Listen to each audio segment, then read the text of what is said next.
अब हम एक बहुत इंपॉर्टेंट टॉपिक स्टार्ट करने जा रहे हैं, बफर सॉल्यूशन। क्या है buffer solution? Is any solution which resist change in its pH on addition of small amount of acid और base, that solution is called buffer solution. समझिए, किसी सॉल्यूशन में हम थोड़ा एसिड मिलाएं या थोड़ा बेस मिलाएं या थोड़ा पानी मिलाएं, डाइल्यूशन भी कर सकते हैं, और अंडर ऑल कंडीशन वो सॉल्यूशन पीएच में चेंज जो हम एक्सपेक्ट कर रहे थे उतना नहीं होने दे रहा, उससे कम चेंज हो रहा है, उस चेंज को रजिस्ट कर रहा है, तो ऐसे सॉल्यूशन को हम क्या कहते हैं? Buffer solution. Buffer solution is a solution which resist change in pH on addition of small amount of acid, base और some water to it. Such solutions are called buffer solution. Buffer solution को हम दो category में divide कर सकते हैं, एक है मिक्स्ड बफर और एक है सिंपल बफर। मिक्स्ड बफर को भी हम दो कैटेगरी में डिवाइड कर सकते हैं, एसिडिक बफर और बेसिक बफर। तो हमें समझना होगा एसिडिक बफर क्या होते हैं।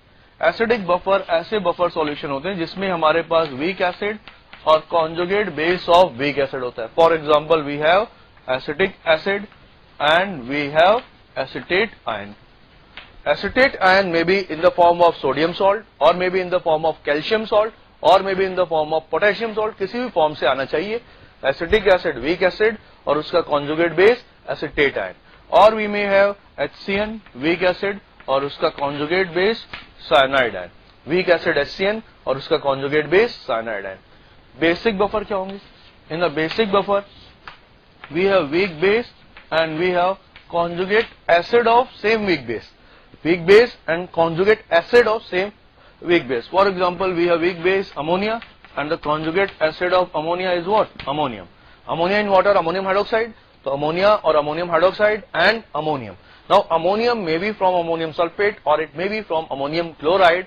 Some ammonium and ammonia together, they will act as a basic buffer. The basic buffer, or we may have another example, we may have amine, the base, weak base, and we may have RNH3 plus, or we may have pyridine plus pyridinium, weak base and its conjugate acid. This will act as a basic buffer. Simple buffer क्या होंगे? Simple buffer are जिसमें mixture नहीं होंगे, simple एक ही compound होंगे, and those are salt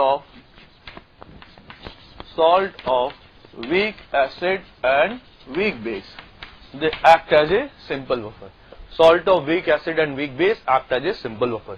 क्या इस तरह के सॉल्ट का पीएच निकालना हम ऑलरेडी सॉल्ट हाइड्रोलिसिस में सीख चुके? इस तरह के सॉल्ट का पीएच बताइए क्या निकाला था हमने? 7 plus half of pKa minus pKb। तो इस तरह के सॉल्ट का पीएच निकालना हम ऑलरेडी जानते हैं।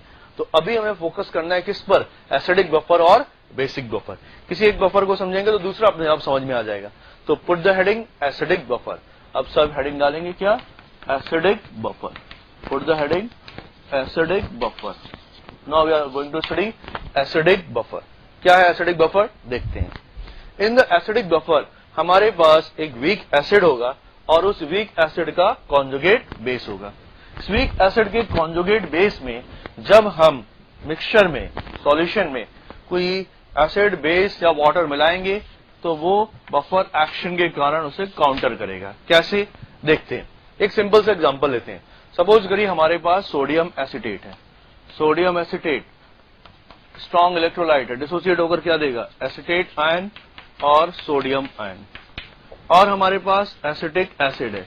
एसिटिक एसिड वीक एसिड है, कॉमन आयन के प्रेजेंस में इसका डिसोसिएशन सप्रेस हो जाएगा और क्या देगा? Acetate ion plus H plus. फिर से समझिए, हमारे पास एक सॉल्यूशन में एसिटिक एसिड और सोडियम एसिटेट दोनों ही पड़े हुए हैं। इस सॉल्यूशन में हम मिक्सचर को हम कह रहे हैं एसिडिक बफर है। क्यों एसिडिक बफर है?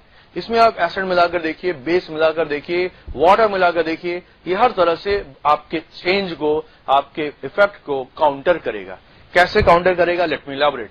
सपोज करिए जो सॉल्ट है, sodium salt, soluble salt 100% dissociate होगा। इससे आने वाले एसिटेट आयन, इस वीक एसिड, ये कॉमन आयन लगा देंगे।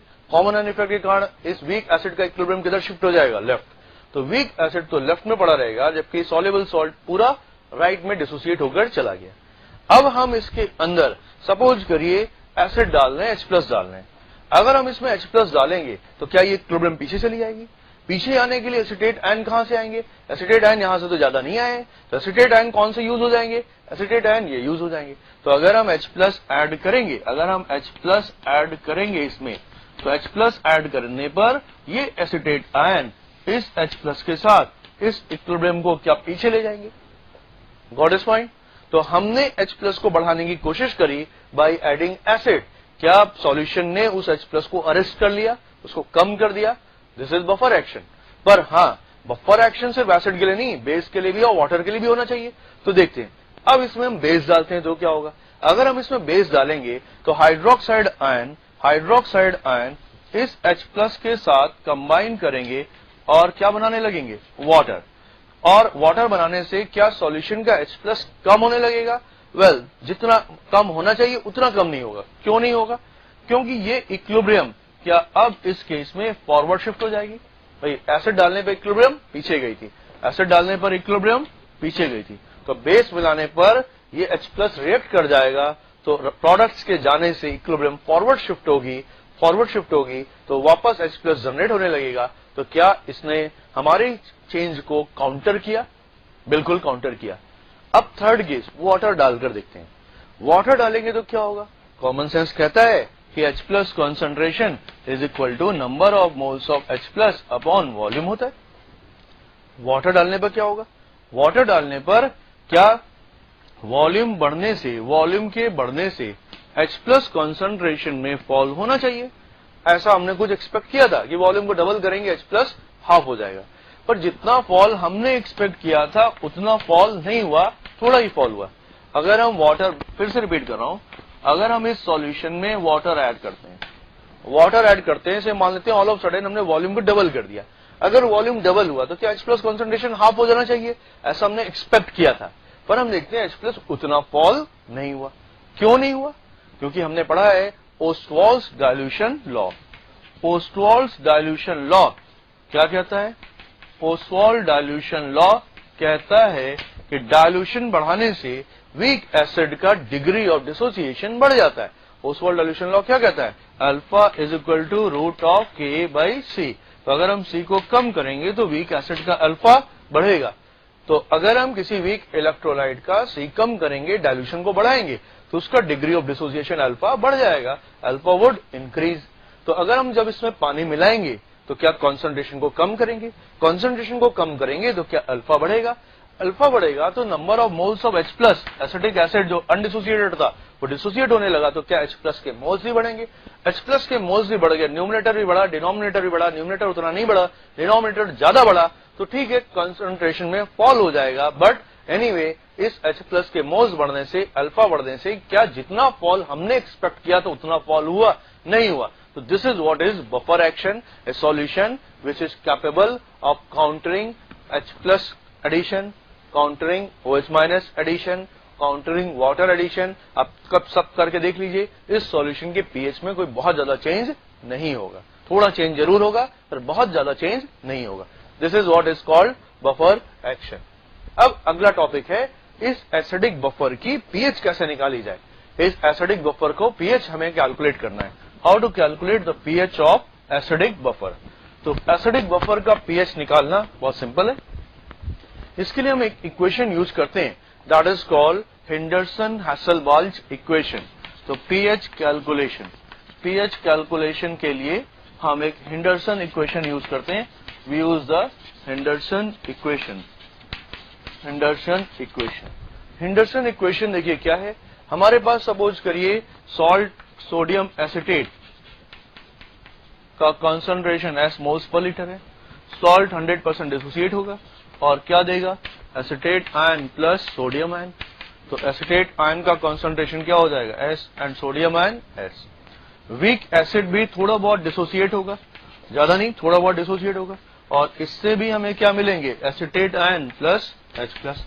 मान लेते हैं वीक एसिड का इनिशियल कॉन्सेंट्रेशन क्या है? A मोल्स पर लीटर है।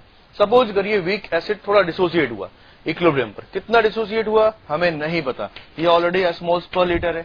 मान लेते हैं एट इक्विलिब्रियम इसके A में से X डिसोसिएट हो गए, तो एसिटेट आयन कितने बनेंगे? S प्लस X, और H प्लस कितने बनेंगे? X। ये पॉइंट समझ में आया। अब इसमें आपको एक एजम्पशन लेना पड़ेगा। वो एजम्पशन क्या है कि a माइनस एक्स की वैल्यू लगभग a होगी और s प्लस एक्स की वैल्यू लगभग s होगी। ये एजम्पशन क्यों वैलिड है? Why this assumption is valid? Because this is weak acid, right side में जाने की टेंडेंसी ऑलरेडी कम थी, कॉमन आयन के प्रेजेंस में इसका डिसोसिएशन और रुक गया, इस एसीटेट ने इसको पीछे ही पुश रखा, इक्विलिब्रियम को पीछे की तरफ पुश किया, तो x की वैल्यू कोई बहुत ज्यादा नहीं होगी। a माइनस एक्स को हम क्या ले सकते हैं? a, और ऑब्वियसली अगर x a के आगे नेग्लिजिबल है तो x जहां तक है s के आगे भी नेग्लिजिबल होगा, तो we can say that s plus x is almost equal to s। अब ऐसा करते हैं, इस पर्टिकुलर इक्विलिब्रियम के लिए इक्विलिब्रियम कांस्टेंट का एक्सप्रेशन लिखते हैं। क्या होगा बताइए? कि a is equal to acetate ion को मैं लिख सकता हूं conjugate base into H plus upon acetic acid को मैं लिख सकता हूं वीक एसिड। इसको शफल करिए, सॉल्व करिए, इसको मैं लिख सकता हूं H plus is equal to K A into weak acid over conjugate base. दोनों तरफ लॉग लीजिए, दोनों तरफ लॉग लीजिए, तो हमें क्या मिलेगा? हमें मिलेगा log of H plus concentration is equal to log of K A plus log of weak acid over conjugate base. दोनों तरफ -1 से मल्टीप्लाई करिए, -1 minus log H plus left hand side क्या हो जाएगा? PH, माइनस लॉग के ए क्या हो जाएगा? PK, और माइनस लॉग x को क्या प्लस लॉग 1/x लिखा जा सकता है? तो माइनस लॉग x को लिखेंगे हम plus log 1/x, that is conjugate base over weak acid. Now this formula should be memorized by everybody, that is pH is equal to pKa plus log of conjugate base over weak acid. ये समझना बहुत जरूरी है कि हम किसका pH निकालने जा रहे हैं। हम pH इस सॉल्यूशन का निकालने जा रहे हैं जिसमें हमारे पास एक सॉल्ट है कंसंट्रेशन S मोल्स पर लीटर और एक एसिड है कंसंट्रेशन A मोल्स पर लीटर, और ऐसा नहीं कोई भी सॉल्ट और एसिड को मिला दिया। इन सॉल्ट और एसिड में रिलेशन है। किस तरह का रिलेशन है? ये कॉन्जुगेट एसिड बेस पेयर है, जैसे वीक एसिड और ये उसका कॉन्जुगेट बेस है। तो यहां पर देखिए वीक एसिड एसिटिक एसिड, यहां पर क्या हो रहा है? Conjugate base that is acetate ion CH3COO minus, pKa किसका पीके? वीक एसिड जो यहां लिखा हुआ है इसका पीके। तो we have pH is equal to pKa plus log of conjugate base over weak acid. Is a very important relation. Similarly basic buffer के लिए भी हमें ऐसा ही एक एक्सप्रेशन मिलने वाला है। Is it okay? तो now next heading is what? Basic buffer. अगली हेडिंग डालेंगे pH calculation for basic buffer. अभी हमने किसके लिए कैलकुलेशन किया? Acidic buffer. ये फॉर्मूला सभी को याद करना है। क्या है formula? PH is equal to pK plus log conjugate base upon weak acid. ये फॉर्मूला सभी को याद कर लेना है। PH is equal to pK plus log conjugate base upon weak acid. और ये भी ध्यान रखना है इस वीक एसिड का पीके, इस वीक एसिड का पीके। बुक्स वगैरह में कई जगह फॉर्मूला लिखा होता है pH is equal to pK plus log salt by acid. वो फॉर्मूला रिस्की फॉर्मूला है, कहीं कहीं सही होगा, कहीं कहीं गलत भी हो जाएगा। क्यों गलत हो जाएगा? अगर सॉल्ट अमोनियम क्लोराइड है देन इट्स ओके, लेकिन अगर salt ammonium sulphate type salt है, सॉल्ट कैल्शियम एसिटेट है, तो ये फॉर्मूला वैलिड नहीं, आपका सॉल्ट वाला फॉर्मूला वैलिड नहीं होगा। तो ये फॉर्मूला हर केस में वैलिड हो, किसी भी तरह का सॉल्ट हो, अगर एसिडिक बफर है we can use this relation. Salt by acid नहीं याद करिएगा जो बुक्स में लिखा होता है, याद करेंगे conjugate base bye acid. This is fundamental form, this is a better form, इससे गलतियां नहीं होगी एग्जाम में।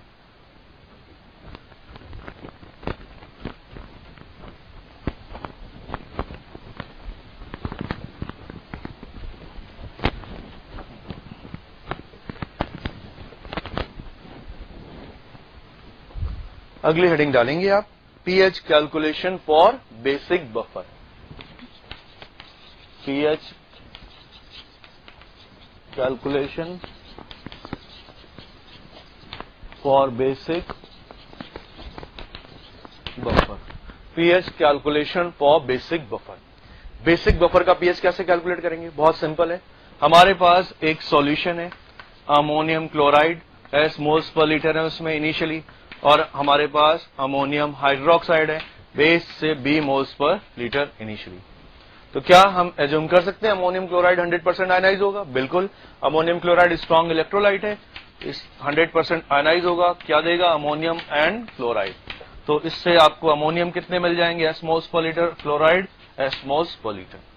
Ammonium hydroxide initially B moles पर लीटर। क्या अमोनियम हाइड्रोक्साइड वीक बेस है? वीक बेस का भी थोड़ा बहुत आयनाइजेशन होगा, बिल्कुल होगा। और क्या कॉमन आयन के प्रेजेंस में इसका आयनाइजेशन सप्रेस हो जाएगा? बिल्कुल हो जाएगा। अमोनियम आयन एस मोल्स पर लीटर पहले से पड़े हुए हैं, वो अमोनियम इस अमोनियम हाइड्रोक्साइड के इक्विलिब्रियम को पीछे की तरफ पुश करेंगे, तो इसका आयनाइजेशन कोई बहुत ज्यादा नहीं होगा। तो ये कितने आयनाइज होंगे? B minus x. अमोनियम कितने बनेंगे? S plus x. और हाइड्रोक्साइड कितने बन गए? X. Is it clear to you? अब जरा देखिए, इस पर्टिकुलर इक्विलिब्रियम पर आप क्या करेंगे? इक्विलिब्रियम कांस्टेंट का एक्सप्रेशन लिखिए। तो हमें क्या मिलेगा बताइए? हमें मिलेगा Kb is equal to ammonium ion. Ammonium ion क्या अमोनिया के कॉन्जुगेट एसिड है? बिल्कुल। तो इसको हम बोल सकते हैं कॉन्जुगेट एसिड। अमोनियम आयन की जगह मैं लिख रहा हूं जनरलाइज फॉर्म में कॉन्जुगेट एसिड, और into hydroxide ion upon ammonium hydroxide क्या वीक बेस है? मैं जनरलाइज फॉर्म लिख रहा हूं, इसलिए अमोनियम हाइड्रोक्साइड ना लिखकर वीक बेस कॉन्सेंट्रेशन लिख रहा हूं। क्या हमारा इंटरेस्ट हाइड्रोक्साइड आयन में है? बिल्कुल। हाइड्रोक्साइड आयन को एक तरफ और रिमेनिंग टर्म को दूसरी तरफ ले जाइए। बताइए हमें क्या मिलेगा? हमें मिलेगा hydroxide ion is equal to Kb into weak base upon conjugate acid. अब आगे क्या करना है आपको पता है? बताइए क्या करना है? लॉग लीजिए। पिछले केस की तरह ही बिल्कुल सेम है, लॉग लीजिए। तो क्या मिलेगा? Log of hydroxide ion is equal to log of Kb plus log of क्या हो जाएगा बताइए? Weak base over conjugate acid. अब आगे क्या करना है हमें? क्या करना है बताइए? माइनस से मल्टीप्लाई करें। बिल्कुल सेम केस है जो अभी पीछे पढ़ा था हमने। माइनस लॉग OH माइनस क्या हो जाएगा? POH। माइनस लॉग Kb क्या हो जाएगा बताइए? PKb। माइनस लॉग x को क्या हम प्लस लॉग 1/x कर सकते हैं? ऐसा क्यों करते हैं? पॉजिटिव वाले फॉर्मूले थोड़े देखने में अच्छे लगते हैं, बस यही पर्पज है। तो माइनस लॉग x को हम लिख देते हैं प्लस लॉग 1/x। तो that comes out to be conjugate acid over weak base. तो फाइनली हमें ये एक्सप्रेशन मिल रहा है। ये एक्सप्रेशन बहुत इंपॉर्टेंट है और याद करना आप सभी को। और ध्यान रखेंगे यहाँ पीएच की जगह पर क्या है? POH। यहाँ पर वीक एसिड की जगह क्या आ गया? Weak base. PKa की जगह क्या आ गया? PKb। और पिछले केस में ऊपर कॉन्जुगेट बेस था, यहाँ पर क्या है? Conjugate acid. Is it okay? POH आ गया अगर बेसिक बफर का, तो बेसिक बफर का pH कैसे निकालेंगे? pH क्या 14 माइनस POH हो जाएगा 25 डिग्री सेल्सियस पर। तो अगर इस फॉर्मूले से हमने POH निकाल लिया तो क्या pH निकाल लेंगे? No issue with the pH। तो रिमेंबर एसिडिक बफर का फॉर्मूला क्या था? pH इज इक्वल टू, बोलिए, pKa plus log conjugate base upon weak acid. In case of basic buffer it's POH equal to PKb plus log conjugate acid over weak base. और acidic buffer में weak base की जगह पर weak acid, यहां conjugate base, यहां Kb की जगह पर K और POH की जगह पर pH। कंफ्यूज मत होइएगा, दोनों फॉर्मूले याद कर लीजिए, बहुत इंपॉर्टेंट है। क्वेश्चंस आपको इस पर किस तरह के आ सकते हैं? Let's explore.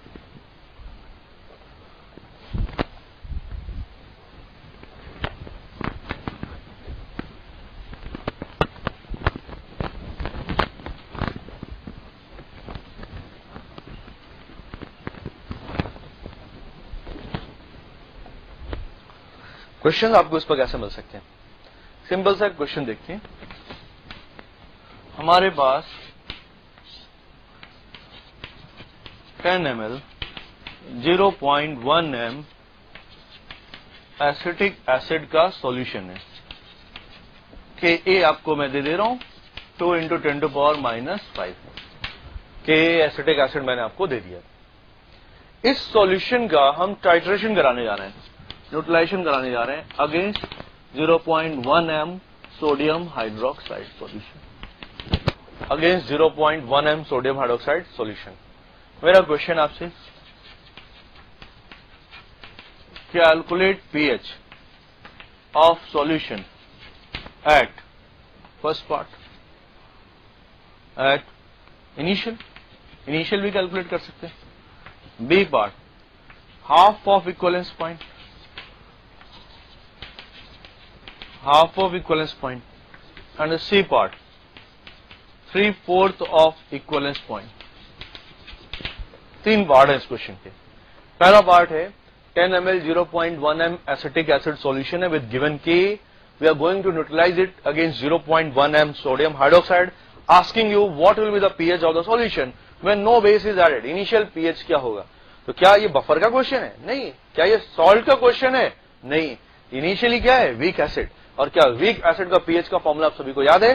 बिल्कुल याद होना चाहिए। वीक एसिड का पीएच का फॉर्मूला बताइए क्या होगा।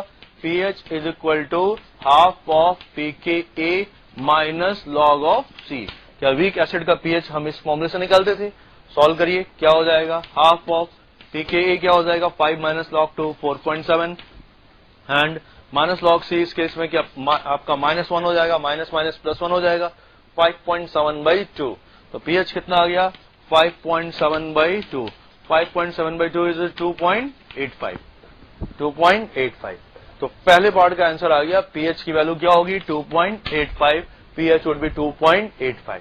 Now we come to the second part, half of equivalence point. Important है, ध्यान से समझिए।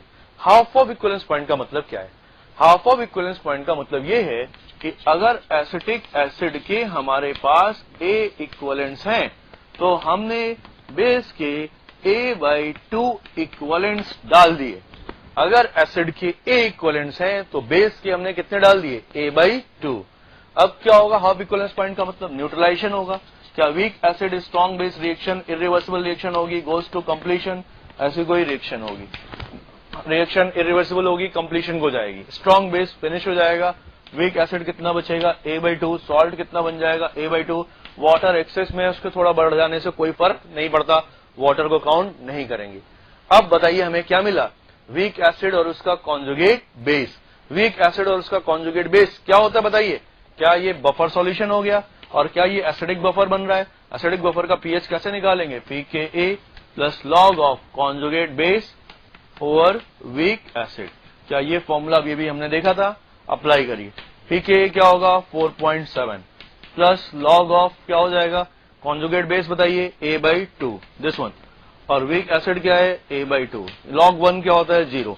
तो पीएच क्या हो गया 4.7। तो क्या सेकंड पार्ट सॉल्व हो गया, लिख लीजिए। हाफ इक्विवेलेंस पॉइंट पर पीएच क्या होगा 4.7, नो इश्यू विद दैट। इसी तरह से क्या थर्ड पार्ट आप सॉल्व कर सकते हैं, खुद से करिए, फिर मैं बताता हूं। Third part, what is the pH at 3/4 equivalence point. 3/4 equivalence point का मतलब क्या होता है, 3/4 रिएक्शन खत्म हो गई या 3/4 अभी बाकी है, बताइए। 3/4 इक्विवेलेंस पॉइंट का मतलब ये होता है, लैंग्वेज ध्यान से सुनिएगा। 3/4 इक्विवेलेंस पॉइंट का मतलब 3/4 रिएक्शन कंप्लीट हो गई। 3/4 रिएक्शन कंप्लीट हो गई तो अगर एसिड हमारे पास A था बिगनिंग में, तो क्या 3/4 खत्म हो गया तो क्या A/4 बचा। तो इसका मतलब ये हुआ, थर्ड पार्ट मैं सॉल्व करने जा रहा हूं, थर्ड पार्ट में सॉल्व करने जा रहा हूं, सी पार्ट। तो अगर इसका A है तो क्या हमने इसका 3A/4 डाल दिया। देन उस सिचुएशन में लिमिटिंग रिएजेंट फिनिश हो गया। क्या ये A/4 बचेगा, क्या ये 3A/4 बन जाएगा। वाटर एक्सेस में इससे मतलब नहीं है। नाउ इन दिस केस ये आपका एक्सप्रेशन थोड़ा चेंज होगा और एक्सप्रेशन बताइए क्या हो जाएगा। pH is equal to pKa plus log conjugate base क्या हो गया बताइए 3A/4। 3A/4 और वीक एसिड क्या हो गया A/4। तो क्या ये log 3 हो गया। तो 4.7 प्लस log 3, log 3 की वैल्यू बताइए कितनी होती है 0.47। 0.47 log 3। तो इसको ऐड कर देंगे, लगभग ये अपना 5.2 के आसपास पीएच आ जाएगा। पीएच बढ़ गया, पिछले केस में क्या था 4.7, अभी बढ़ गया 5.2। क्यों हो गया, क्यों, क्योंकि हमने थोड़ा और बेस डाल दिया। स्ट्रॉन्ग बेस के डालने से पीएच सॉल्यूशन को क्या होगा थोड़ा हायर साइड में जाएगा, लेकिन अभी भी वो किधर है एसिडिक साइड में 7 से कम है। Is it clear to you. तो दिस वाज अ सॉल्यूशन। और क्वेश्चंस आप बफर के शीट से प्रैक्टिस जरूर करेंगे, क्वेश्चंस इंपॉर्टेंट है बफर सॉल्यूशंस के।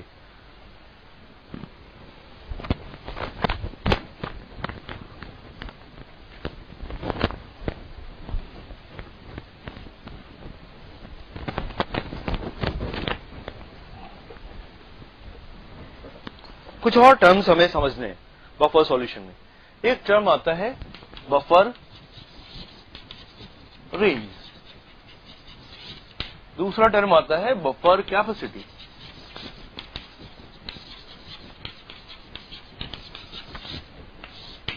Buffer range and buffer capacity, ये दो टर्म भी हमें समझना जरूरी है, ठीक है।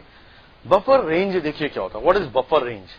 बफर रेंज अभी हमने फॉर्मूला पढ़ा एसिडिक बफर के लिए pH is equal to pKa plus log of conjugate base over weak acid, formula पढ़ा हमने। अब देखिए मैंने शुरुआत में आपको बताया था एसिडिक बफर क्या होता है। एसिडिक बफर वीक एसिड और उसके कॉन्जुगेट बेस का मिक्सचर होता है, बिल्कुल होता है। अब क्वेश्चन ये उठता है कि मिक्सचर क्या किसी भी रेशियो में ले लिया जाए या एक सर्टेन ऑप्टिमम रेशियो में ही इन दोनों को मिला सकते हैं या किसी भी रेशियो में मिला सकते हैं। तो ये ऑब्जर्वेशन किया गया है कि वीक एसिड और कॉन्जुगेट बेस का रेशियो अगर 1:10 या 10:1 के बीच में होता है तो बफर कैपेसिटी ठीक ठाक होती है, बफर एक अच्छा बफर होता है, otherwise not a good buffer. तो what I am saying that इस टर्म की जो मैक्सिमम वैल्यू हो सकती है वो क्या होनी चाहिए 10 और मिनिमम वैल्यू क्या होनी चाहिए 1। तो मिनिमम वैल्यू 1/10। तो अगर मैं इस टर्म को रेट कर रहा हूं तो मैं कह रहा हूं 10, 1 और 1/10। मैं कह रहा हूं ये रेशियो ध्यान से समझिए, ratio conjugate base upon weak acid, ऐसा नहीं कोई भी अमाउंट हो, इसकी मिनिमम वैल्यू ये हो सकती है, मैक्सिमम वैल्यू ये हो सकती है, बेस्ट वैल्यू ये होगी 1, बेस्ट वैल्यू इज 1। क्यों 1? क्यों? क्योंकि 1 पर बफर कैपेसिटी मैक्सिमम होती है, बफर एक्शन सबसे ज्यादा होता है, buffer action is most powerful. तो अगर ये रेशियो हमारा 10 होता है, सपोज करिए हायर साइड की बात करते हैं 10, तो log 10 की वैल्यू क्या हो जाएगी 1। तो we have pH is equal to pKa plus 1 हो जाएगा। अगर ये वैल्यू मिनिमम होती 1/10 तो log 1/10 की वैल्यू क्या हो जाएगी -1। तो we have pH is equal to pKa -1। तो what I mean to say that buffer range जो होगा एसिडिक बफर का वो क्या होगा pH is equal to pK plus -1। Similarly basic buffer के लिए क्या होगा pH is equal to pKb plus -1 होगा, बिल्कुल होगा। सिमिलरली बेसिक बफर के लिए बफर रेंज आप इस तरह से दे सकते हैं। तो बफर रेंज आपको ध्यान रखना है क्या होता है pK plus -1, pKb plus -1, pK plus -1 acidic buffer के लिए, pKb प्लस -1 बेसिक बफर के लिए। Clear to you? Now we come to buffer capacity. Buffer capacity क्या है? 1 लीटर बफर सॉल्यूशन लीजिए, 1 लीटर बफर सॉल्यूशन लेते हैं। इस बफर सॉल्यूशन में हम 1 यूनिट pH चेंज कराना चाहते हैं। पर्पज क्या है 1 यूनिट pH चेंज। हम चाहते हैं इसका डेल्टा pH जो है वो 1 हो जाए, मे बी 1 यूनिट बढ़ जाए या मे बी 1 यूनिट घट जाए। अगर 1 यूनिट बढ़ाना है तो क्या हमें इसमें स्ट्रॉन्ग बेस NaOH वगैरह डालना पड़ेगा? NaOH डालकर क्या हम pH को 1 यूनिट बढ़ा सकते हैं? बिल्कुल बढ़ा सकते हैं। तो अमाउंट ऑफ बेस, इसके मोल्स, इसका amount, how much amount of base will increase the pH of 1 liter buffer solution by 1 unit. This amount is called buffer capacity. Similarly, अगर हम एसिड डालते तो pH 1 यूनिट कम हो सकता था। अगर हम इसमें एसिड डालते, स्ट्रॉन्ग एसिड HCl डालते तो क्या होता pH कम होने लगता। तो 1 यूनिट pH कम करने के लिए अमाउंट ऑफ HCl जो डालना पड़ेगा वो क्या होगा बफर कैपेसिटी। तो डेफिनेशन क्या है बफर कैपेसिटी की? लिख लेंगे it is the amount, minimum amount of acid और base required to change the pH of 1 liter buffer solution by 1 unit. Obviously, if we are adding base, pH will go on the higher side. If you are adding acid, pH will go on the lower side. Is it clear to you? तो buffer capacity ज्यादा होनी चाहिए या कम होनी चाहिए? बताइए, buffer capacity ज्यादा होनी चाहिए, कम होनी चाहिए? सोचिए, हम एक buffer solution ला रहे हैं, हम क्या चाहेंगे? उसका pH तुरंत चेंज हो जाए या मुश्किल से चेंज हो? बताइए। हम चाहेंगे उसका pH भी आसानी से चेंज नहीं हो, तभी तो बफर एक्शन अच्छा होगा। अब बफर सॉल्यूशन की बफर कैपेसिटी हाई है, इट मींस वो अच्छी क्वालिटी का बफर है। क्यों? तो बफर कैपेसिटी हाई होने का मतलब यहां अमाउंट ऑफ बेस जो हम डाल रहे हैं वो ज्यादा है। 1 यूनिट चेंज करने के लिए हमें ज्यादा मेहनत करनी पड़ रही है, ज्यादा बेस डालनी पड़ रही है। और ये सिचुएशन कब अराइज होती है? ये सिचुएशन तब अराइज होती है जब कॉन्जुगेट बेस और वीक एसिड की वैल्यू क्या हो 1। बफर कैपेसिटी मैक्सिमम होती है जब ये रेशियो 1 हो, उस केस में बफर कैपेसिटी पीक पर होती है। अगर एसिडिक बफर की बात करें और बेसिक बफर के लिए ये रेशियो हो जाएगा conjugate acid upon weak base का रेशियो 1 है। In that case buffer capacity peak पर होती है, मैक्सिमम होती है। And this all about the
good morning students, we are going to start indicators. Indicators क्या होते हैं?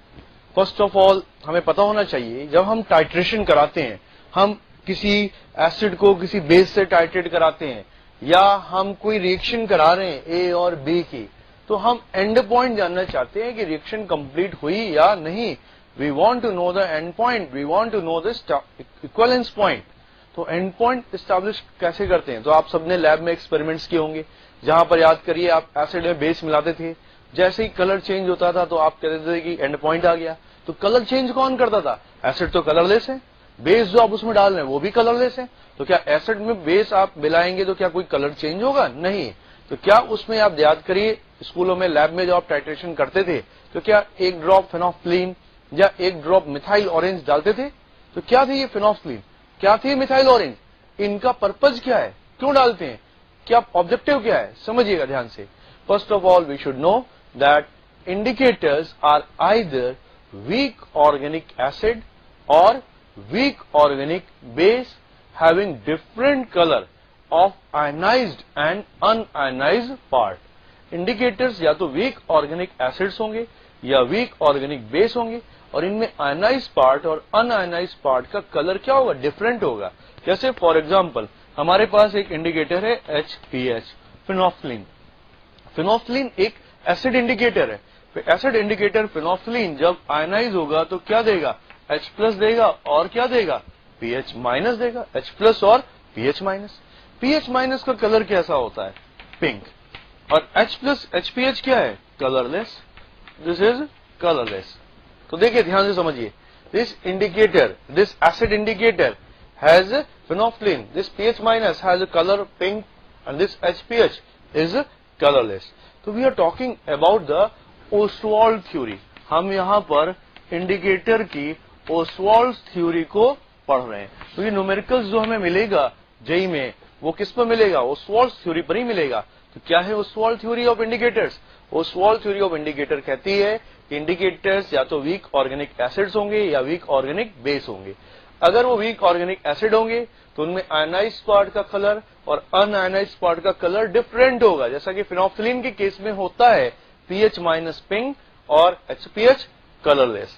अब देखिए क्या होता है, during acid base titration we all know that at equivalence point there is sharp change in the H plus ion concentration. H plus ion concentration में क्या होता है? शार्प चेंज होता है।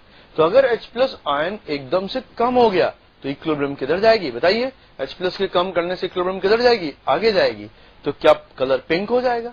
सिमिलरली अगर एसिड बेस टाइट्रेशन में H plus equivalence point पर एकदम से बढ़ गया, H प्लस कॉन्सेंट्रेशन एकदम से बढ़ गया, तो बताइए इक्विलिब्रियम किधर जाएगी? किधर जाएगी बताइए? पीछे जाएगी। इक्विलिब्रियम पीछे जाएगी तो क्या सॉल्यूशन कलरलेस हो जाएगा? तो सॉल्यूशन पिंक से कलरलेस हो जाएगा। तो फर्स्ट ऑफ ऑल नोट करिएगा आप सब अपनी कॉपी में कि at equivalence point during acid base titration there is a sharp change in the pH of the solution. अगर हम स्ट्रॉन्ग एसिड का स्ट्रॉन्ग बेस से, वीक एसिड का स्ट्रॉन्ग बेस से, या हम स्ट्रॉन्ग एसिड का वीक बेस से टाइट्रेशन करा रहे हैं, in all situation at equivalence point pH में शार्प चेंज होता है। सिर्फ एक ही केस में एसिड बेस टाइट्रेशन में pH में शार्प चेंज नहीं होगा। वो कब होगा? जब हम वीक एसिड का वीक बेस से टाइट्रेशन कराएंगे। तो उस तरह के टाइट्रेशन के लिए कोई इंडिकेटर हमारे पास नहीं है, कोई कलर बेस इंडिकेटर नहीं है। हाँ, लेकिन अगर हम एक भी रिएजेंट स्ट्रांग है, या तो एसिड स्ट्रांग है या बेस, या दोनों स्ट्रांग है, तो फिर बहुत ही अच्छी बात है। देन उस कंडीशन में हम क्या करते हैं? इक्विवेलेंस पॉइंट पर H प्लस या तो शार्पली डिक्रीज होगा, इक्विलिब्रियम फॉरवर्ड जाएगा, फिनोफ्थलीन का पिंक कलर आ जाएगा, या H प्लस एकदम से बढ़ जाएगा, इक्विलिब्रियम बैकवर्ड आएगा, तो उस पिंक कलर गायब हो जाएगा और सॉल्यूशन कलरलेस हो जाएगा। This is indicator mechanism. तो अब इंडिकेटर मैकेनिज्म पे दो तरह के क्वेश्चंस आपको मिलते हैं, एक कॉन्सेप्चुअल क्वेश्चन और एक आपको मिलते हैं न्यूमेरिकल क्वेश्चंस। तो पहले न्यूमेरिकल क्वेश्चंस की बात करते हैं। तो न्यूमेरिकल क्वेश्चंस पे किस तरह के आते हैं? देखिए, इस इंडिकेटर का इक्विलिब्रियम कांस्टेंट को क्या मैं Ka बोल सकता हूं या मैं K इंडिकेटर बोल सकता हूं? Ka फॉर एसिड इंडिकेटर, या जनरलाइज करके K इंडिकेटर बोल देते हैं। तो K इंडिकेटर बताइए क्या होगा? This would be equal to H plus concentration into the pH minus concentration upon HPH। Do you agree? अब ऐसा करिए, दोनों तरफ लॉग ले लीजिए। हमें क्या मिलेगा? हमें मिलेगा log of K indicator is equal to log of H plus log of pH minus upon HPH। log ये x मैंने H प्लस को अलग कर दिया, pH माइनस अपॉन HPH को अलग कर दिया। log xy क्या होता है? log x plus log y। Is it okay? अब दोनों तरफ माइनस से मल्टीप्लाई करिए। अब देखिए क्या हो गया, माइनस लॉग के इंडिकेटर क्या होता है? PK indicator. Minus log K indicator क्या हो गया? PK indicator. Minus log H plus क्या होता है? पीएच। और इस टर्म को मैं अगर इधर ला दूं तो प्लस हो जाएगा, तो that's minus log of pH minus upon HPH. इस टर्म को मैं लेफ्ट में ट्रांसफर कर रहा हूं, तो हमें क्या मिलेगा? हमें मिलेगा pH is equal to pK indicator plus log of pH minus upon HPH।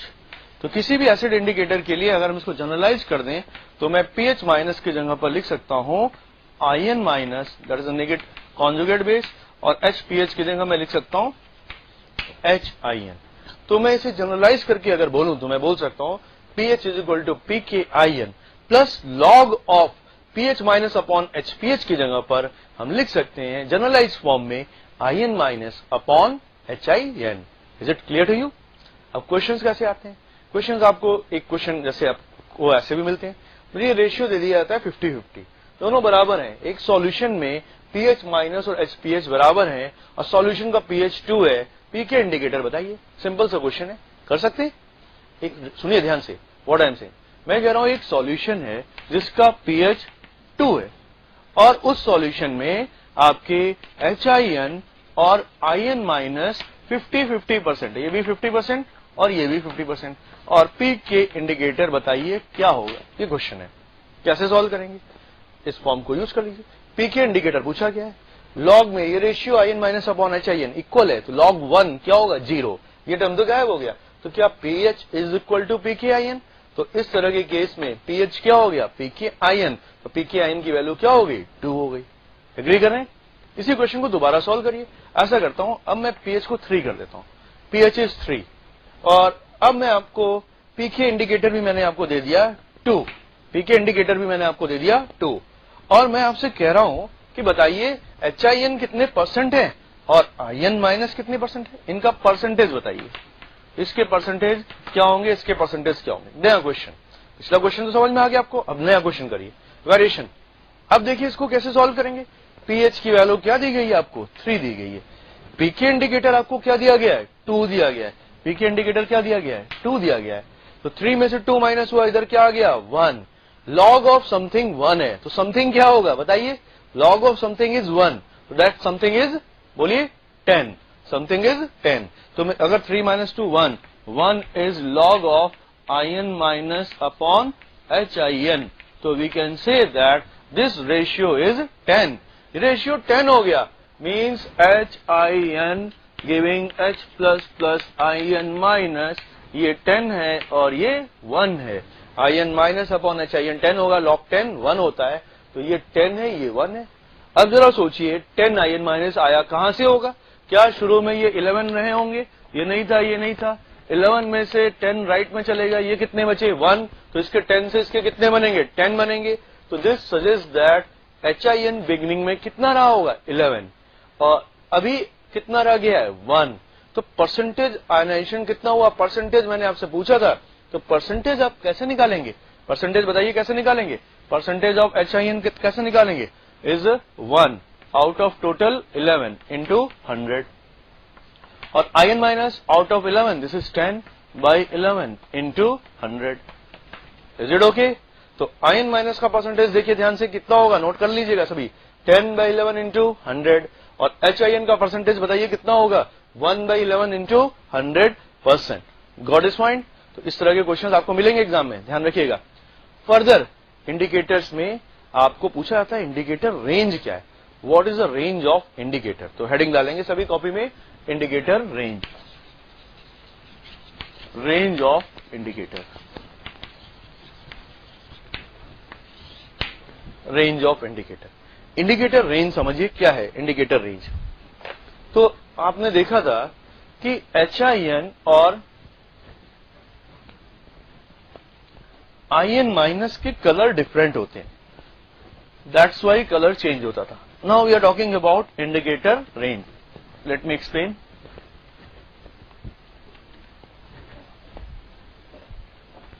भाई हमने देखा कि indicator HIN giving H++ ion minus, मान लेते हैं ये अपना पिंक है और ये मान लेते हैं अपना कलरलेस है, this is colourless.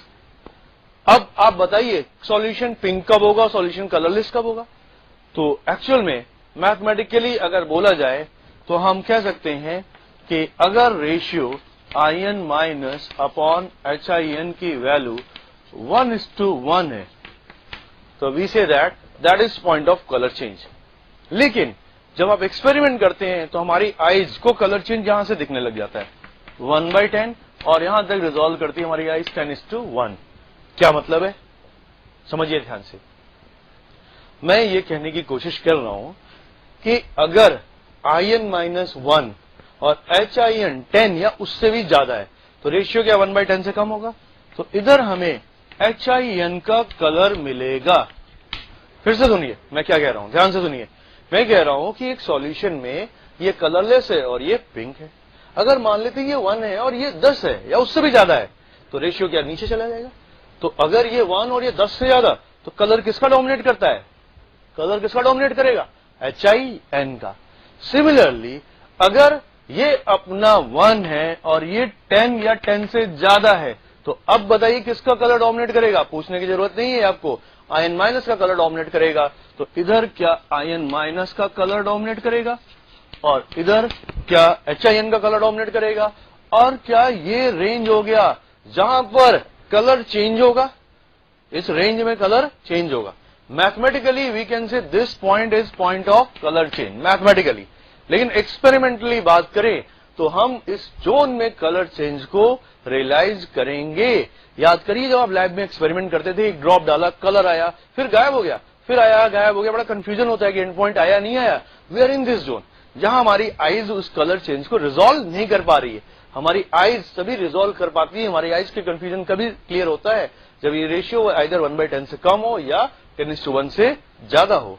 That's why many times हमारे एंड पॉइंट इक्विवेलेंस पॉइंट के बाद में आते हैं। इक्विवेलेंस पॉइंट आ चुका है लेकिन कलर चेंज अभी हमारी आईज रिजॉल्व नहीं कर पा रही है।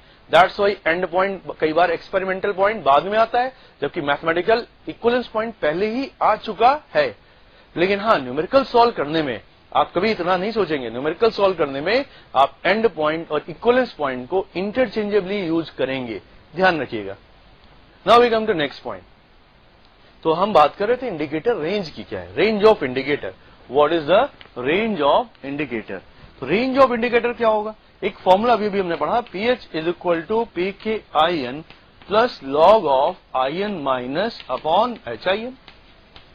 अभी भी फॉर्मूला पढ़ा था हमने, इंपॉर्टेंट फॉर्मूला है, सभी को याद होना चाहिए। अब मैं ये कह रहा हूं कि इसकी वैल्यू अगर 1/10 से कम है तो कलर HIN का होगा और इसकी वैल्यू 10:1 से ज्यादा है, लॉग में जो टर्म है, तो कलर किसका होगा, आयन माइनस का कलर होगा।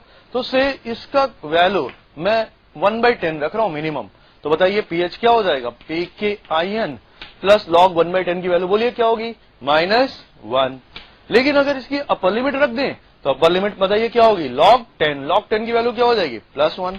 तो we can say that there is range of indicator pH = PKIN +-1 जहां कलर चेंज होगा।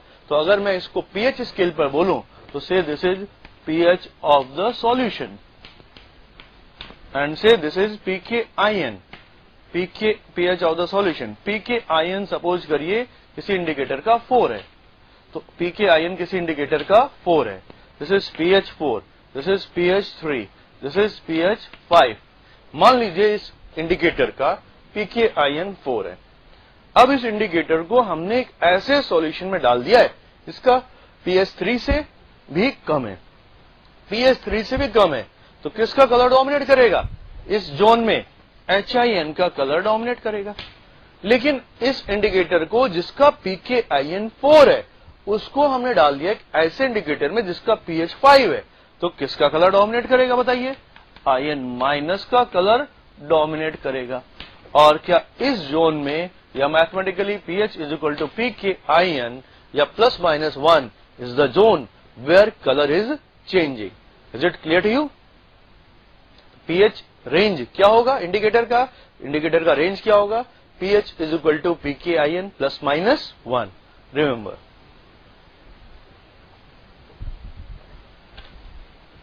सेकेंड टाइप ऑफ क्वेश्चंस इसमें आते हैं, वो कैसे आते हैं? Selection of indicators, indicator selection.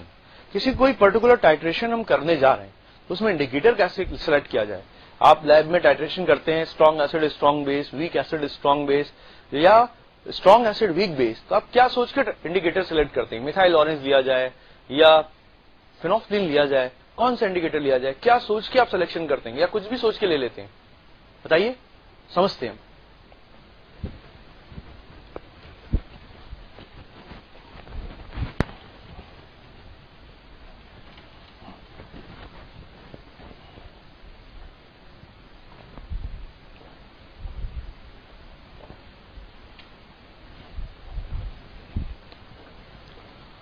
अगर हम एक एसिड बेस टाइट्रेशन कराने जा रहे हैं तो अगर हम टाइट्रेशन कर्व प्लॉट करें, pH versus volume of strong base added,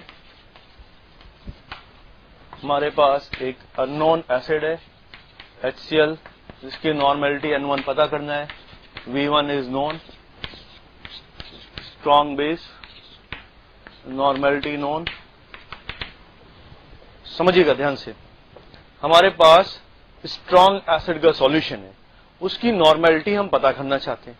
normality is unknown, normality we want to major.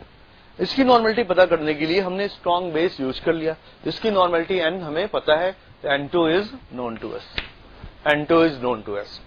अब हम इक्विवेलेंस पॉइंट पर कलर चेंज कराएंगे। कैसे कराएंगे, क्या कराएंगे? देखिए ध्यान से समझिए। अगर हम स्ट्रॉन्ग एसिड के सॉल्यूशन में स्ट्रॉन्ग बेस डालेंगे तो हम देखते हैं इसका pH का वेरिएशन कुछ ऐसा होता है। शुरू में pH 1 के आसपास होगा, 2 के आसपास होगा, depending on the concentration of strong acid. Base मिलाने लगेंगे, pH पे कोई ज्यादा फर्क नहीं पड़ेगा। इक्विवेलेंस पॉइंट के आसपास एकदम से सडन अपराइज होगा, से ज्यादातर केस में ये वैल्यू अप टू 3 से लेकर 11 तक हो सकती है। ये अपसाइड जो होती है वर्टिकल जोन जिसकी बात करते हैं, ये लगभग 3 से 11 तक हो सकता है। ऑब्वियसली ये वैल्यू जो 3 और 11 में बोल रहा हूं, दिस में change depending on the concentration. अगर इक्विवेलेंस पॉइंट की बात करें तो क्या इक्विवेलेंस पॉइंट 7 होगा? इक्विवेलेंस पॉइंट 7 होगा। तो अभी हम क्या सीख रहे हैं? We are learning choice of indicator. इस टाइट्रेशन के लिए हम किस इंडिकेटर को सेलेक्ट कर सकते हैं, इस पर्टिकुलर टाइट्रेशन के लिए हम किस इंडिकेटर को सिलेक्ट कर सकते हैं। तो इसमें दो चीजें आप नोट करेंगे। पहली बात तो ये, indicator should have pKin, note करेंगे कॉपी में, इंपॉर्टेंट है। Indicator should have pKin falling on the vertical zone of the titration curve. ये सबसे इंपॉर्टेंट पॉइंट। इंडिकेटर का pKin 3 से 11 पर होना चाहिए, वो इंडिकेटर क्वालिफाई हो जाएगा। ठीक, बट क्या ये बहुत लंबा रेंज हो गया 3 से 11? कुछ और स्पेसिफिक हमें जाना है, तो we can say that indicator should have pKin as close as possible to the equivalence point pH। तो इंडिकेटर का pKin अगर इसके आसपास है, 7 के आसपास है, तो वो इंडिकेटर बेस्ट इंडिकेटर है, that is the best indicator. लेकिन अगर इंडिकेटर का pKin इस वर्टिकल जोन पर भी पड़ रहा है, यहां भी पड़ रहा है या यहां भी पड़ रहा है, तो वो सब चलेंगे। तो जैसे ब्रोमोथाइमोल ब्लू एक इंडिकेटर है जिसका pKin 6 के आसपास होता है, 7 के काफी क्लोज है, that is the best possible indicator for this particular titration. लेकिन अगर हमने मिथाइल ऑरेंज यूज किया जो 9 के आसपास कलर चेंज करता है, सॉरी फिनोफ्थिलीन यूज किया जो 4 के आसपास कलर चेंज करता है, तो क्या वो भी चलेगा? बिल्कुल। क्यों? क्योंकि वर्टिकल जोन कहां पर जा रहा है? 11। फिनोफ्थिलीन कलर चेंज करता है 9 के आसपास, तो क्या ये वर्टिकल जोन 3 to 11 में फॉल कर रहा है? Yes, it is okay. या हमने एक इंडिकेटर सिलेक्ट किया मिथाइल ऑरेंज जो कि अराउंड अप्रोक्सीमेटली 4 के आसपास कलर चेंज करता है, pH 4 के आसपास, तो क्या ये मिथाइल ऑरेंज इंडिकेटर भी क्वालिफाई होगा? बिल्कुल, ये भी क्वालिफाई होगा। तो हम इन तीनों में से किसी भी इंडिकेटर को यहां पर डाल सकते हैं, और जैसे ही इक्विवेलेंस पॉइंट V2 हम पहुंचेंगे, इक्विवेलेंस पॉइंट V2 पर जैसे ही पहुंचेंगे कलर चेंज होगा। कलर चेंज का पॉइंट देखकर हमें पता चल जाएगा we have added volume V2। जैसे ही यहाँ पर कलर चेंज हुआ हम इसको बंद करेंगे, रीडिंग देखेंगे, V2 कंज्यूम हो गया। Now will say that N1 V1 is equal to N2 V2। N1 unknown था, V1 पता था, N2 पता था, V2 क्या हमने बाई एक्सपेरिमेंट डिटरमिन कर लिया, V2 हमने बाई एक्सपेरिमेंट डिटरमिन कर लिया। फिर से समझिए, मान लेते हैं हमारे पास एक HCl सॉल्यूशन है, नॉर्मेलिटी अननोन है, V1 50 ml है, V1 50 ml है, N2 0.1 है, N2 0.1 है। आपने बेस डालना चालू किया, अगर इन तीनों में से कोई भी इंडिकेटर डाल दिया है तो V2 ml पर क्या वो इंडिकेटर का pKin हिट हो रहा है, सॉल्यूशन का pH उस pKin पर पहुंच जाएगा जो कि पहले कम था, और जैसे ही सॉल्यूशन का pH इस pKin को टच करेगा जो कि V2 पर ही देखिए टच कर रहा है, चाहे इस कर्व को लें, चाहे इस कर्व को लें या इस कर्व को लें, तीनों में से कोई भी इंडिकेटर लेते हैं, V2 ml स्ट्रॉन्ग बेस डालने पर इंडिकेटर अपनी परफॉर्मेंस शो करेगा, कलर चेंज कर देगा, और इंडिकेटर जैसे ही कलर चेंज करेगा हम बेस डालना बंद करेंगे, बेस की रीडिंग देखेंगे कितना हुआ V2। नाउ क्या V2 हमें पता चल गया, N2 पता था, V1 पता है, तो क्या N1 यहां से कैलकुलेट कर लेंगे? बिल्कुल, N1 अननोन एसिड की स्ट्रेंथ हमें पता चल गई। तो क्वेश्चन आपको कैसे मिलेंगे? क्वेश्चंस आपको मिलते हैं strong acid strong base titration के लिए कौन से इंडिकेटर क्वालिफाई होंगे, ऐसे सारे इंडिकेटर जो लगभग 3 से 11 के बीच में pKin रखते हैं सारे क्वालिफाई होंगे। सिमिलरली अगर हम weak acid strong base titration curve की बात करें तो weak acid strong base curve में this was strong acid versus strong base. अगर मैं weak acid versus strong base titration curve की बात करूं, एसिटिक एसिड का टाइट्रेशन मैं कराने जा रहा हूं सोडियम हाइड्रोक्साइड से, तो HCl का pH तो चलिए 1 से चालू हो जाता था, एसिटिक एसिड का pH 1 होगा या थोड़ा ज्यादा होगा, 3 के आसपास से चालू होगा। तो क्या वर्टिकल जोन की हाइट 6.5 से लेकर 11 तक जाएगी, और क्या इक्वलेंस पॉइंट इस केस में क्लोज टू 9 के आसपास होगा? क्यों? क्योंकि सॉल्ट जो बनेगा वीक एसिड और स्ट्रॉन्ग बेस का सॉल्ट कैसा सॉल्ट होता है? बेसिक। pH 7 होगा या मोर देन 7 होगा? pH would be more than 7। अब बताइए क्या इस सिचुएशन में HPH क्या is the best possible indicator? क्या इस सिचुएशन में HPH is the best possible indicator? Why not? But क्या इस सिचुएशन में मिथाइल ऑरेंज वर्टिकल जोन पे फॉल कर रहा है? ध्यान से देखिए, वर्टिकल जोन कहां से कहां तक है? 6.5 pH से लेकर 11 pH तक। लेकिन मिथाइल ऑरेंज तो pH 4 पर कलर चेंज कर देगा जो कि यहां पर ही कहीं हिट हो गया, जबकि इक्वलेंस पॉइंट आना चाहिए यहां पर। तो क्या methyl orange premature colour change करेगा? Methyl orange is following here, तो मिथाइल ऑरेंज क्या इस केस में डिस्क्वालीफाई हो गया? Methyl orange is disqualified here. Is it clear to you? Similarly अगर हम एक टाइट्रेशन कर्व बनाने जा रहे हैं, here we are taking the weak base versus strong acid, तो इसका टाइट्रेशन कर्व हमें ऐसा मिलेगा, pH of the solution versus volume of strong acid added. अगर आप इसको प्लॉट करेंगे तो ये कर्व कुछ ऐसा मिलेगा। हाइट ऑफ वर्टिकल जोन में भी अराउंड 7.5 से लेकर ये लगभग आ जाएगा 3 के आसपास, और इक्वलेंस पॉइंट pH आपका 5 के आसपास, क्योंकि सॉल्ट जो होगा वो कैसा सॉल्ट होगा? एसिडिक सॉल्ट होगा, pH 7 से कम होगा। अब बताइए क्या इस सिनेरियो में methyl orange is one of the best possible indicator? Methyl orange pKin 4 के आसपास होता है, क्या वो 5 के आसपास है, रेंज में है? बिल्कुल है। वर्टिकल जोन पर है? बिल्कुल है।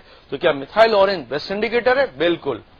लेकिन अब जरा देखिए, pH 11 था लगभग इनिशियली, वीक बेस का pH कितना होगा? POH से 3, तो pH 11 था, इक्वलेंस पॉइंट के पास घटते हुए 7.5 तक आ गया। अब हमने अगर एक इंडिकेटर यूज किया फिनोल्फथालीन, वो कलर कब चेंज करता है? pH 9 के आसपास। pH 9 कहां हिट हो गया? देखिए इक्वलेंस पॉइंट आ रहा है यहां पर, और pH 9 देखिए 7.5 यहां है, 11 यहां है, 9 समवॉट इधर कहीं हिट हो गया। तो क्या HPH इस प्रोसेस के लिए सुटेबल इंडिकेटर है? नहीं। क्यों नहीं है? क्योंकि वर्टिकल जोन की हाइट है 3 से 7.5 लगभग, डिपेंडिंग ऑन द कंसंट्रेशन, और फिनोल्फथालीन कलर चेंज कर रहा है 9 पर, तो क्या वर्टिकल जोन के ऊपर है? बिल्कुल। और pH 9 समय से पहले ही आ गया, तो ये प्री मैच्योर कलर चेंज कर देगा, फिनोल्फथालीन यहां पर नहीं डाल सकते। दैट मीन्स जब आप लैब में टाइट्रेशन करने जा रहे हैं तो यू आस्क योरसेल्फ, आप कौन सा टाइट्रेशन करने जा रहे हैं? अगर आप स्ट्रॉन्ग एसिड स्ट्रॉन्ग बेस करने जा रहे हैं, स्ट्रॉन्ग बेस स्ट्रॉन्ग एसिड करने जा रहे हैं, वर्टिकल जोन की हाइट बहुत ज्यादा होगी, 3 से 11, 11 से 3, आपके पास बहुत सारे इंडिकेटर्स के चॉइसेस होंगे। लेकिन अगर आप टाइट्रेशन कराने जा रहे हैं week acid versus strong base, तो वर्टिकल जोन की हाइट थोड़ी कम हो गई, नीचे से अल्टरिंग हो गई, अब ये 6.5 से 11 ही रह गई। तो मिथाइल ऑरेंज यहां पर आप यूज नहीं कर सकते। मिथाइल ऑरेंज यूज किया तो गलत रिजल्ट्स आएंगे, सारे समय से पहले ही कलर चेंज आ जाएगा। और सिमिलरली अगर आप weak base strong acid titration कराने जा रहे हैं, देन उस केस में वर्टिकल जोन की हाइट आपको बस एक रफ एस्टिमेट ध्यान रखना है, डेटा याद नहीं करिए, रफ एस्टिमेट कि वर्टिकल जोन की हाइट कहां से कहां तक होगी, लगभग 3 से 7.5 तक होगी, डिपेंडिंग ऑन द केसेस। अगर इस जोन में हुई तो आपका मिथाइल ऑरेंज तो बेस्ट इंडिकेटर हो जाएगा। लेकिन एचपीएच जिसका पीकेआई 9 के आसपास था, वर्टिकल जोन के ऊपर हो गया, डिस्क्वालीफाई हो गया। You can't take phenolphthalein here, you have the option of methyl orange, yes, but you don't have the option of methyl orange in such titration where there is weak base and we are adding strong acid. We can't take phenolphthalein, disqualified. We can take methyl orange, yes. Clear to you? हाँ, इसमें एक case और आता है, weak acid और weak base का titration हम कराने जा रहे हैं। अगर हम एक वीक एसिड में एक वीक बेस डालेंगे तो टाइट्रेशन कर्व कैसा मिलेगा? इसमें एक प्रॉब्लम होती है। प्रॉब्लम ये होती है, हमें कोई वर्टिकल जोन ही नहीं मिलता। अगर हम वीक बेस ऐड कर रहे हैं वीक एसिड के सॉल्यूशन में, तो देखिए इस टाइट्रेशन कर्व को, यहां पर हमें वर्टिकल जोन मिला था, शार्प इंक्रीज, यहां हमें वर्टिकल जोन मिला था, शार्प इंक्रीज, यहां हमें वर्टिकल जोन मिला था, शार्प डिक्रीज। लेकिन यहां पर कोई वर्टिकल जोन ही नहीं मिल रहा है। वर्टिकल जोन ही नहीं मिल रहा है मतलब पीएच में कोई शार्प चेंज नहीं हो रहा है। पीएच में कोई शार्प चेंज नहीं हो रहा है मतलब H+ कॉन्सेंट्रेशन में कोई शार्प चेंज नहीं हो रहा है। तो H+ कॉन्सेंट्रेशन में जब शार्प चेंज नहीं होगा तो इस तरह के केस में हमारे पास इंडिकेटर चॉइसेस नहीं है। We don't have any colour based indicator to estimate the end point here. अब क्वेश्चन ये उठता है कि यहां पर इंडिकेटर की जरूरत वास्तव में है भी या नहीं। Why we need indicator? No, इस तरह के टाइट्रेशन हम कभी कराएंगे नहीं। अगर हमें वीक एसिड के बारे में पता करना है तो हम उसमें वीक बेस क्यों डालेंगे, हम उसमें स्ट्रॉन्ग बेस डालेंगे। सिमिलरली अगर हमें वीक बेस के बारे में पता करना है तो हम उसमें वीक एसिड क्यों डालेंगे, हम उसमें स्ट्रॉन्ग एसिड डालकर उसका टाइट्रेशन कराएंगे। तो weak acid weak base titration के लिए सुटेबल इंडिकेटर नहीं है, इसलिए इस तरह के टाइट्रेशन आपने देखिए कभी भी लैब में नहीं कराए होंगे, केमिस्ट्री लैब में। Is it okay? अब क्वेश्चन उठता है क्यों नहीं है वीक एसिड और वीक बेस में वर्टिकल जोन क्यों नहीं आया, बाकी सब में आया तो इसमें क्यों नहीं आया? समझिए, बफर सॉल्यूशन पढ़ा था, बफर सॉल्यूशन में हमने क्या पढ़ा था? मिक्स बफर और सिंपल बफर। सिंपल बफर में आपने क्या पढ़ा था? सिंपल बफर में salt of weak acid and weak base are simple buffer. तो क्या यहां पर हमें सॉल्ट ऑफ वीक एसिड और वीक बेस मिल रहा है? Salt of weak acid and weak base क्या सिंपल बफर होता है? और क्या बफर की कैरेक्टरिस्टिक हम पढ़ चुके हैं कि बफर सॉल्यूशन में पीएच चेंज के लिए क्या वो रेजिस्टेंट होगा?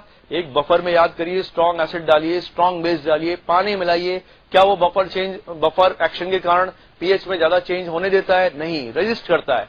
तो ये एक सिंपल बफर है। Salt of weak acid and weak base जो इक्वलेंस पॉइंट पर बनेगा, इक्वलेंस पॉइंट पर हमें मिलेगा क्या? Salt of weak acid and weak base, वो एक सिंपल बफर होगा। और सिंपल बफर सॉल्यूशन की पीएच चेंज आसानी से नहीं होगी, रेजिस्टेंट टुवर्ड्स पीएच चेंज, और जो कि विजिबल है, और उसके कारण हमें दिक्कत हो गई।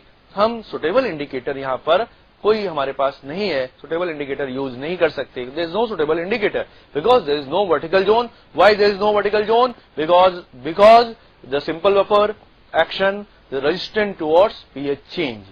Clear to you? This all about indicators.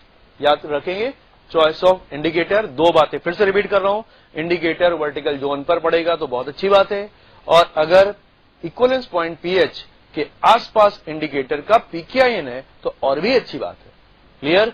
लेकिन किसी भी हाल में इंडिकेटर का पीकेआईएन इस टाइट्रेशन कर्व के हॉरिजॉन्टल जोन में इधर नहीं जाना चाहिए, इधर देखिए नहीं जाना चाहिए, वर्टिकल जोन में चलेगा, हॉरिजॉन्टल जोन में डिस्क्वालिफाइड, हॉरिजॉन्टल जोन में डिस्क्वालिफाइड। Remember this point.